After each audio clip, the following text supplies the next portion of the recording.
নারায়ণগঞ্জের রূপগঞ্জে ডাকাতি হওয়া ৪৪ বস্তা চিনি ও ডাকাতির কাজে ব্যবহৃত একটি ট্রাক উদ্ধার করেছে পুলিশ। এই ঘটনায় ডাকাত দলের ৩ সদস্যকে গ্রেফতার করা হয়েছে।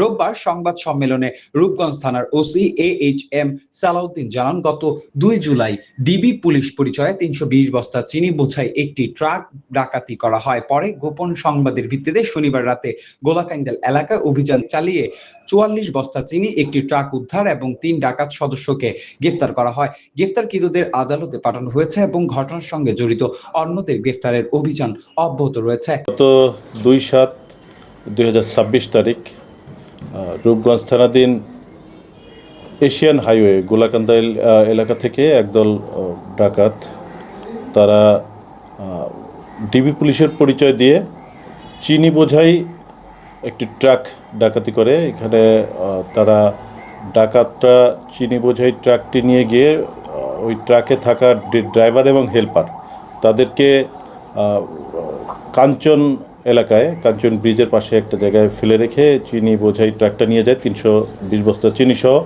ইতিমধ্যে এই ঘটনায় আমরা একটা ডাকাতি মামলা রুজু হয়। আমাদের মামলা রুজুর পর হইতে আমাদের অভিযান কার্যক্রম অব্যাহত থাকে, যার ফলশ্রুতিতে আমরা ঢাকা মহানগর এলাকার ডেমরা ও যাত্রাবাড়ি থানা এলাকা থেকে এই ঘটনায় সম্পৃক্ত ৩ জন ডাকাতকে আমরা ইতিমধ্যে আটক করেছি এবং এই ডাকাতির লুণ্ঠিত চিনির মধ্যে আমরা ৪৪ বস্তা চিনি ইতিমধ্যে আমরা উদ্ধার করতে সক্ষম হয়েছি এবং যেই ট্রাকটি সহ এই চিনি নিয়ে গেছিলো ট্রাকটিও আমরা ইতিমধ্যে উদ্ধার করতে সক্ষম হয়েছি।